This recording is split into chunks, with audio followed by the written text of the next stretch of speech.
And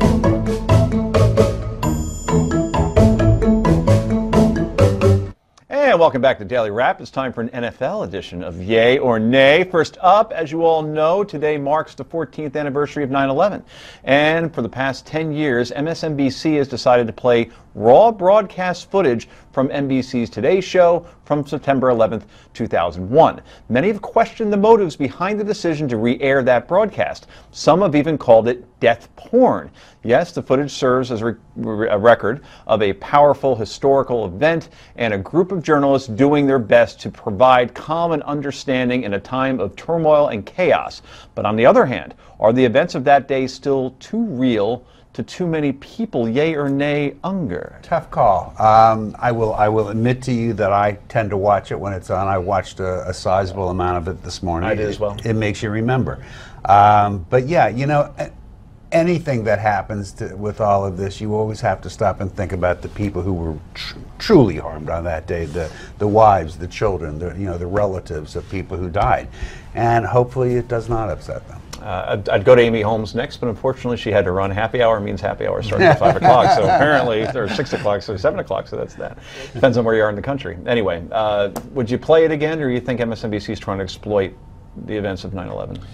Well, I'm sure they're trying to exploit it to some extent because it does get ratings when people tune in. Obviously, George Mason University students are not tuning in. Yeah. And but here's the other thing that I think they need to think about is this is a recurring trophy every year for Islamic fundamentalists. They need to kind of maybe think about that a little bit, but it is kind of a wake up and a reminder, you know, for everybody, I think, every year. Yeah, I'm torn on it, but I eventually got to a yay. I did watch it like you did today, and you forget so many things that were going on, the fine details. And from a journalism perspective, a media perspective, it was fascinating to see the way the folks at Today's Show handled it. There was Brokaw and Kurek and a lot of people that aren't even there anymore, right. People on the ground, and all the reports now that you hear about bombs going off in the World Trade Center, when that obviously clearly didn't happen, but just the confusion. Yeah.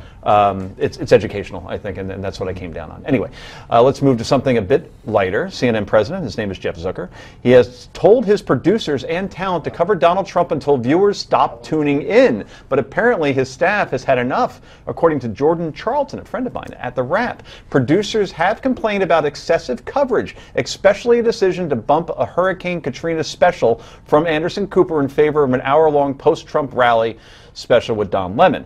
In response to the outrage, Mr. Zucker has simply said, quote, "We are not perfect," unquote. With CNN hosting the next GOP debate, the Trump coverage is not going to die down anytime soon, but do staffers have a point, especially with Katrina? Yea or nay, Jonathan Gillian? I think staffers always have their opinion, but I think Mr. Zucker is an incredible leader, and I've told him that to his face before. I think the way he runs that operation, he is in charge, and I think he has a good handle on the day-to-day operations of that. You don't happen to ever work at CNN, do you? I'm on there a few times. Yeah, I seem to recall something like that. How much do you get paid for that? Who am I to judge? We've been doing a fair amount of Trump coverage ourselves. So Zucker was correct in that coverage, in this sense. Katrina happened 10 years ago. It's taped. Donald Trump, it's live, it's recent, it's relevant, it's what people care about more right now. It's the right programming decision. The New York Times is coming under fire from some Jewish groups after the paper published a list tracking which Democratic senators and House members were for or against the deal, and whether or not those congressmen were Jewish or not. Not kidding. Take a look at the chart. Yep, and it really includes the question Jewish next to senators like Chuck Schumer. Pathetic on New York Times' part, I think we could all agree, and they took it out of the story but never issued a correction. Yeah, really bad idea. I think it's a bad idea. Indeed. Okay, finally, the 50th season of the NFL, we promised you, kicked off last night with the Patriots stopping the Steelers 28-21. And with the Deflategate behind us, there's now something else that's entering into the Patriots' lore. Headset Gate. Steelers coach Mike Tomlin said he and other Steelers coaches could hear the Patriots radio feed in their headsets for most of the first half last night, making it very difficult for the Steelers to communicate with each other. Are the Patriots cheating again, Rick Unger? Yes. I don't care. Who cares? Okay, who cares indeed. That's all for tonight. I'm Joe Concha. On behalf of our panel, Amy Holmes had to leave early. Jonathan, thank you so much.